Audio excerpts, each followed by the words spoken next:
I'm Don Chen with the Ford Foundation. I have a terrific panel of funders up here, and I would actually like them to introduce themselves as we allow people to settle in here. So to my left.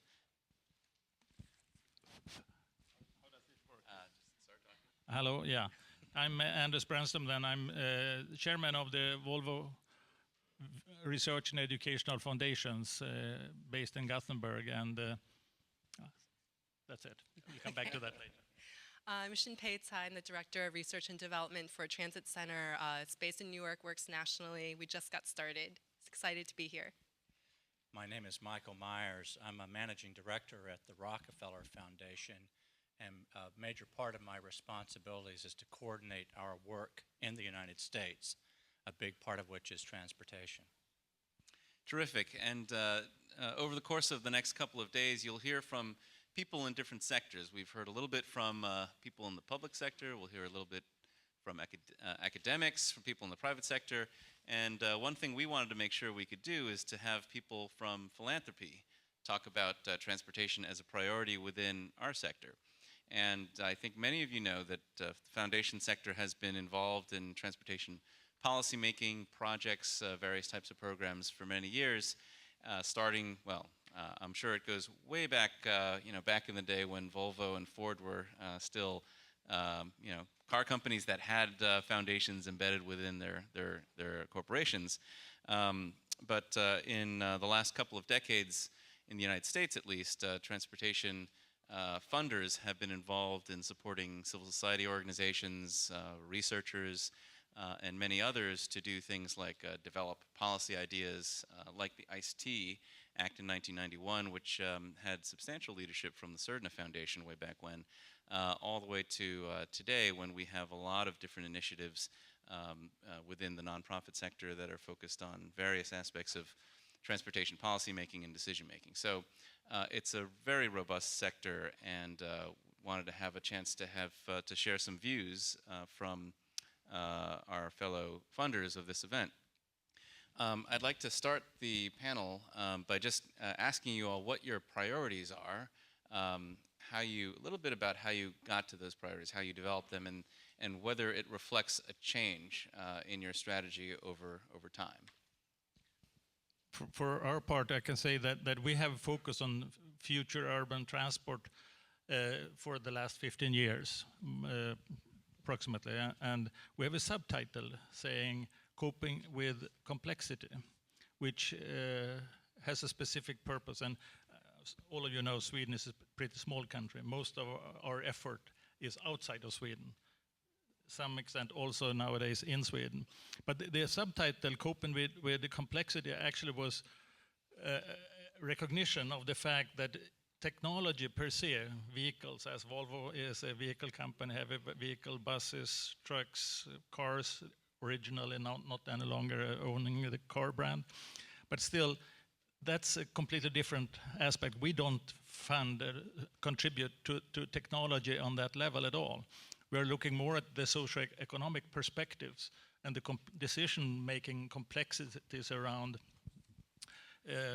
urban transport issues. And when we started 15 years ago focusing on urban transport, the urbanization wasn't really highest on the agenda yet. We could only see the trends were evident that very soon more than 50% of the global population would live in urban areas, which is now the case. And what we also did, and coming back to the change later, is that we had a very open view. We wanted to build capacity to do research around issues for urban areas related to transport sector. So we had very open calls the first years. We had very open seminars, and from those we decided more or less how should we make calls, and then we had a very open selection of the calls. We have but we're a very small foundation. We don't have a lot of money. So we have to always think about how can we move in areas where not the mainstream is. So some of the things that we started more or less 15 years ago have become, we think, closer to mainstream. In those 15 years, we have also said that we had to be all over the place. So we are people in financing supporting people in Beijing, Delhi, Australia, Cape Town, Santiago de Chile, the US, several centers. We have in Europe, London. The idea has been to make sure that capacity to do research and knowledge building is becoming or is really local. We have to help build local capacity, not capacity in Sweden or in industrialized world, and then try to spread the gospel. And so just to finish off then, so what we have said now, if you look back to the latest initiatives we have taken, it has been really focused on starting areas where we think it's very interdisciplinary, and very few other funders are looking for opportunities like financing urban access and then you have come into the issue of what is access and financing urban access. How do you work on such a subject? That was just an example. Well, we're also very small, so we totally understand that, but we also benefit from having a bit of a blank slate in that we just formed in this new identity as a foundation last year, so we are doing a lot of program development right now. And I think knowing that the industry is really so entrenched, the institutions have been operating the way they have been for so long, we really wanted to take a fresh look at what works. And that's really how we've arrived at our new program areas. You know, we think this is a really dynamic time to be working in transportation. There are a lot of disruptors from unexpected places, both in leadership, in practitioners, in civic engagement, and we really want to enable more of that to happen. We also are working on making sure that all that activity connects up to the policymaking framework as much as the policymaking framework connects down and incentivizes those people who can take initiative and move forward. So a few of the things that we're looking at doing is, you know, how do we ask the right questions and get information and knowledge in the hands of the people at the right moment? I think the timing is absolutely key in terms of the research that we want to fund. So we did a transit attitude survey recently. We just launched a big report on regional governance because transit governance is so fragmented, as we had heard this morning from all the panelists. It's very difficult right now to move forward, and so where we start looking for openings and making reform in that way. Another thing we're doing is looking at, you know, given that it has been so difficult to make change, where have rider experiences actually been able to be improved? And that actually is through the private sector, through things, shared mobility, through Department of Transportation, folks making biking and walking easier in spite of the lack of federal funding. And I think those are the things that we're hoping to encourage more of, you know, more on the demand side, less on the supply side as a strategy for now. It reminds me of what John Orcutt said about the places that are succeeding in this space are doing it for themselves. Exactly. Well, thank you, Don, and to the Ford Foundation for hosting us today, and Volvo Research and Education Fund for helping to make this possible. This is a great gathering, and looking forward to learning a lot in the course of it.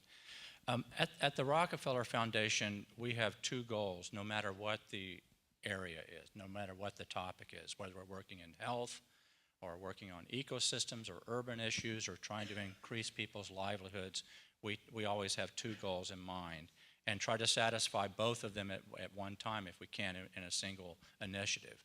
One goal is building resilience, helping people, helping communities, helping countries, helping regions build up resilience so that when bad things happen, they bounce back. That's goal number one. A second goal is equity, opportunity, increasing people's livelihoods so that as opportunities are created through the work, people have an opportunity to capture the good. So we help through resilience building, we help people deal with the bad, but also through opportunity building, we help people capture the good. So that's how we view the transportation work as well. We see transportation as a means toward greater resilience on the part of people and populations, but also connecting people with opportunity. We look in this work as we do in other aspects of our work, since our funding is limited, for points of leverage. So what are some things that we can do within a larger system of like transportation that can leverage bigger change? So are there innovations that we can further along? Are there new collaborations that can make a difference? Things that with a small investment can produce vast change and a lot of good. So we focus on that a lot, particularly in the transportation area where the price tags of things tend to have multiple zeros behind them, and our foundation alone isn't going to solve this. One final thought, Don, is that we find in environments such as transportation that have a large segment of policy related to it. It's about, a lot of it is about changing policy, that those are terribly unpredictable environments. So we go into this knowing that the assumptions we started out with may not be valid when we get halfway through them. So we have to prepare for that at the very beginning. So one example is that we invested very heavily to help stand up an organization, Transportation for America, that a number of us are involved in. But that was in recognition that the policy environment is unpredictable. Policy change often takes a long time. So build up their capacity so that they can carry on that fight for the longer term. Great, thank you, Michael. As you can read from this giant banner to my left, the Ford Foundation is all about advancing social justice, supporting visionaries at the front lines of social change, and also focusing on poverty reduction. And so all of our transportation work is really undertaken with that set of lenses. The work that we do is very much like what some of my fellow panelists have described, ensuring that transportation is a means to an end. It connects people to opportunity, also seeks to improve communities, whether it's stabilizing different places that are either under-resourced or distressed, or creating more value through the integration of land use, development, housing, and transportation together to create quality places, particularly low-income communities that need more investment, more jobs, and those types of opportunities. We work in the United States and 10 Global South regions, and it's been a great experience for us to really learn about the connections between different places, the common problems, challenges, and opportunities faced, whether it's, for example, trying to advance BRT in different countries, or look at transit-oriented development, or non-motorized transport and how that can improve access for people who generally go without, people with very modest means, and transportation therefore takes up a huge proportion of their household income. So these are the priorities that the Ford Foundation has focused on, and one of the important takeaways, I think, is that there are a variety of transportation funders, and we all form this ecosystem and find ways to work together. And I think we've made some reference to the challenges and opportunities that we all face, and I'd like to ask next question about that, but in particular within the framework of what foundations can do. You know, foundations are unique animals in the world. We have, in most cases, a lot of latitude. You know, we're able to provide grants. In some cases, we can do impact investing, innovative investments. We can also do convenings like this and a variety of other activities. And I'm curious if each of you can talk a little bit about the challenges that you face, as well as the things that you see are the brightest prospects in the work that you do, and also from a foundation lens.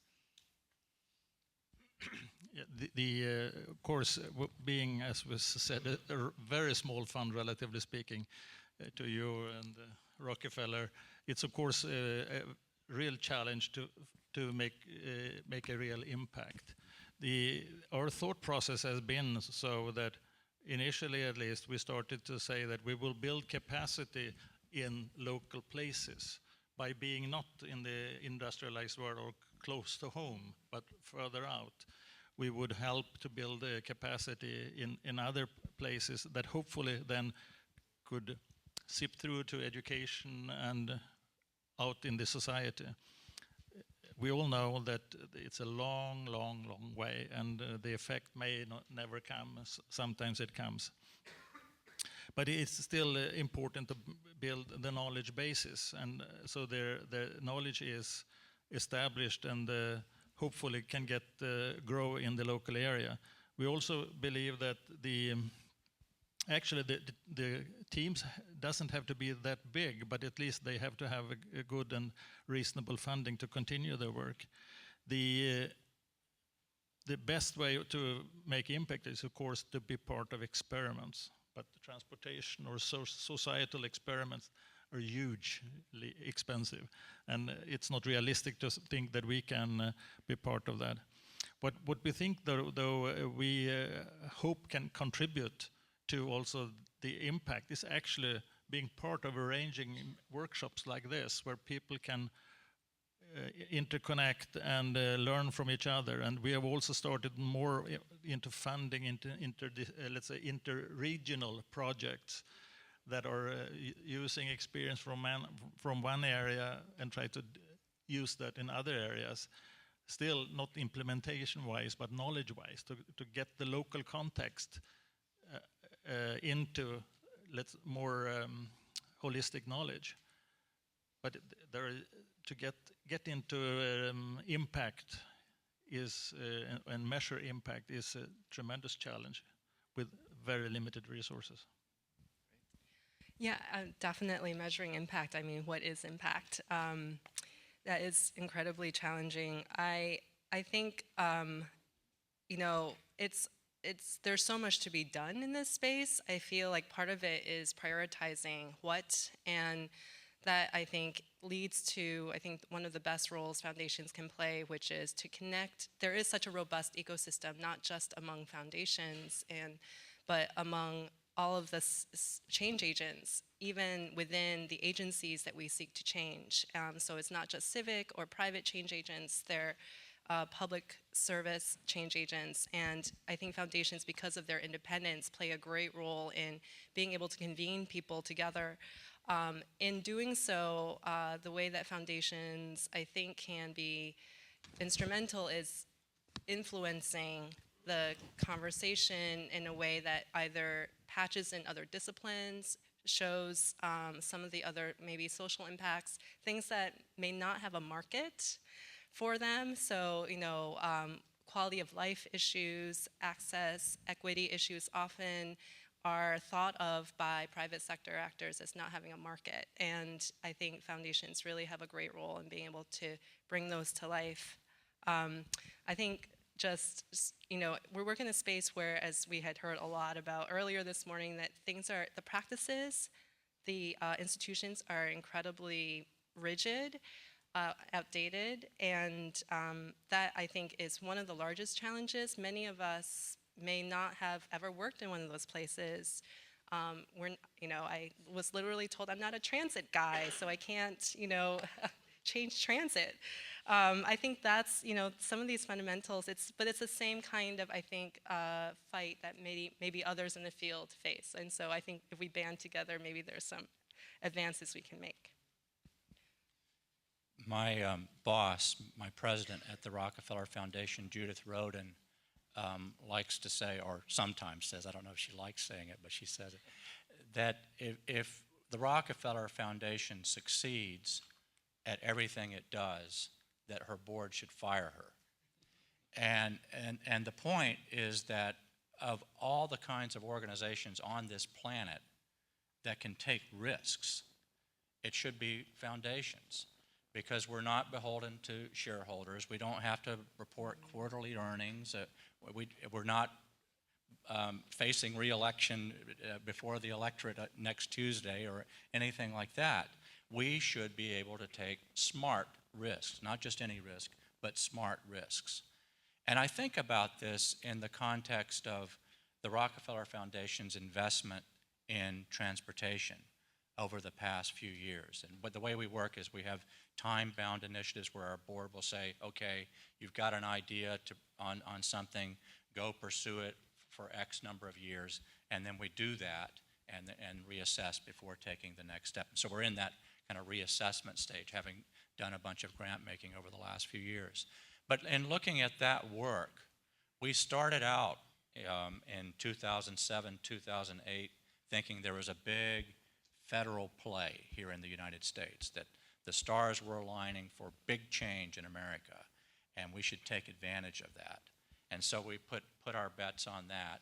We discovered, as all of us know, that gridlock hit Washington, and a lot of that was not possible, so we had to make adjustments along the way to focus more and more on building institutions for the longer term, looking at state and local innovations that might be able to lay the foundation for bigger change later on. So risk-taking, I think, is something that we as foundations have an obligation to do. But with risk-taking also comes the need to have flexible strategies that can be adjusted with the changes and the learnings that we inevitably gather along the road as we do our work. I think these are all very astute points. One thing I'd like to underscore is, in addition to risk-taking, which is absolutely critical, foundations can stick with major issues over a long period of time. I'm thinking about Secretary Fox's desire to lead a 30-year national planning process for US DOT, and he's really taking the long view. Because we know that a lot of the important social change that needs to take place, whether it's, for example, reforming systems of policies and practice within the transportation sector, will take many years and a lot of dedicated attention. And so some foundations, of course, are known to be fickle. They change their minds about what they're going to fund from a couple year to a couple years. But a lot of foundations are able to stick with a particular program area for the long time, which is a nice thing for a lot of those who are in the trenches working on these issues to be able to have. For the Ford Foundation, in terms of challenges and opportunities and our perspective, I think that one thing that I'm particularly excited about is in this field is a couple of things. Number one, contrary to where we began, decades ago, depending on how long your careers have been working on urbanization, on transportation, the issues that we address now are pretty hot. They're gaining a lot of attention. We're seeing mayors gain traction, for example, as spokespeople for the economic engines of their countries. We're also seeing a lot more attention on innovation in cities. And what I see as a priority for us is to try to channel some of that innovation towards conversations about social inclusion, about equity, and really make that a robust or more robust area of inquiry and activity. Right now we have a lot of great innovation in a number of other dimensions of urbanization, such as sustainability and other things, and so that is great. Would love to see more on the social innovation front, or social inclusion front, rather. The other one that I see as a big conundrum, it's both a challenge and opportunity, is the challenge that we heard about this morning, which is how to generate more resources for transportation. On the one hand, there's a tremendous amount of money, trillions and trillions of dollars being invested in infrastructure around the world, and yet there's a chronic shortfall for resources in a lot of different places. So really putting our heads together to look at issues like finance and other forms of innovative revenue generation and value capture is going to be a really critical thing. And I think foundations can play a unique role in that because of the way we're positioned. Even though our money pales in comparison to public sector money or even private sector money, the funds that we're able to provide tend to be very flexible. We tend to be able to apply our risk capital to thorny challenges, and that's one of the things that we are eager to jump into. I also committed a terrible mistake for a moderator by not bringing a watch with me. And so I want someone to prompt me when we got 5 minutes left. Okay, so I'm going to ask the last question. I just got to punish myself for this. So last question. Here we are. Volvo Research and Education Foundations has convened a conference around the future of transportation on a regular basis. We also have a great network with Rockefeller and all of its grantees and partners, and the Transit Center has been playing that role. I'm curious what you are expecting to see from this conference. What are you expecting and hoping for from this peer network that Columbia and our other partners have gathered and brought into this conversation? What are you hoping to get out of this? I would like to say that yesterday there was the PhD network had a lot of meetings. I think that's an important part also of these gatherings, that young people in the research phase can meet peers and discuss and get views and get ideas, perhaps new ideas to make joint projects downstream. And we have said earlier that we, from our point of view, we help also finance PhD students if they want to move to other places and work for a period of time in order to build network at a younger age. But we also, of course, think it's important that the more senior friends of ours and local friends here in the US will meet together and develop ideas to new projects based on the findings, the knowledge, the perspective they have brought with them, and the new ideas they see when they get here. And then it's also, so it's a platform kind of for networking. That's one of the keystones why we have those workshops that periodically have networking abilities in different places of the world, because it's very interesting to have a similar activity in Nairobi as we have had some years back, or in Beijing. They're the same issues, more or less, but they're completely different contextually. And therefore, one solution doesn't fit all.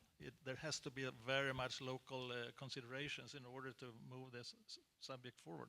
So the local character adds a lot to the networking perspectives, I think.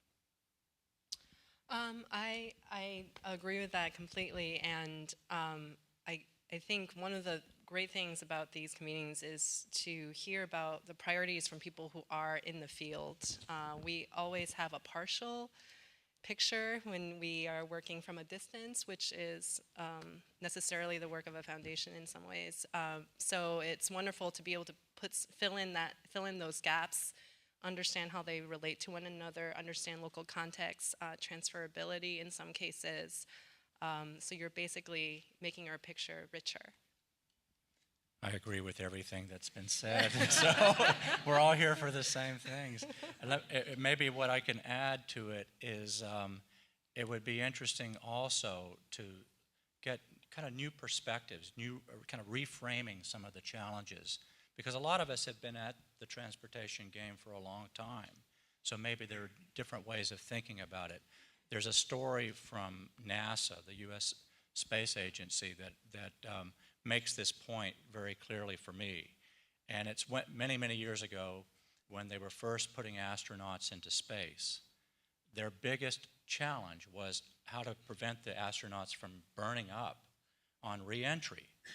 And so they tried to devise these metal alloys that could withstand great heat, and that didn't work. They tried this and they tried that, and every attempt at re-entry, preventing the capsule from burning up, failed. So what are we going to do? We're going to be sending live human beings into space. We need to figure this out.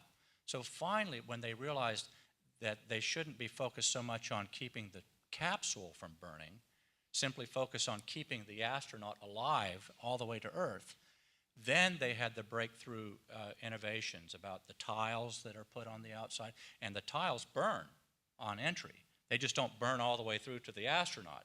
And once they focused their minds, they reframed the problem differently, they were able to come up with some really creative solutions. So the same kind of thing for transportation. Would be interesting to have conversations such as that here. It would be very challenging for all of us. Sounds like Secretary Fox needs to appoint you head of NHTSA.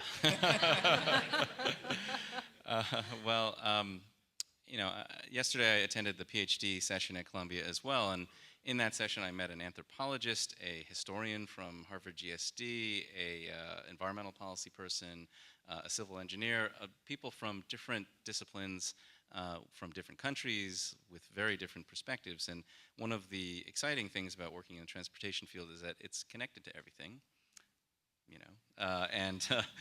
fairly obvious to everyone here. But it's connected in a way that really hits the ground and really matters to people on a day-to-day basis. And one of the things that I'm very focused on is trying to get the other colleagues and grantees and partners that we work with on issues like governance and human rights and what a lot of things that the Ford Foundation is well known for, to really understand the importance of transportation. And what it really boils down to, if you think about the bus fare riots in Brazil last year, or the public service protests that are happening all over South Africa, people are getting fed up with their systems not working, not serving them well, not costing, or costing too much for them to be able to afford. And what this says to me, and it's really resonated with a lot of colleagues around the world, is that the fulfillment of issues like transportation, of housing, of fairness in urban decision making, these are things that really are an important aspect to fulfilling the ideal of social justice. And so we've made that connection very strongly, and so we have, at least within our orbits that we occupy, a broader set of constituencies and partners that are interested in this set of issues. And I hope we can do more of that as we go forward. I think we're basically out of time now, Professor Sklar. And so I will ask my panelists to exit stage left as our next panelists come up, and we're going to take our microphones with us. So.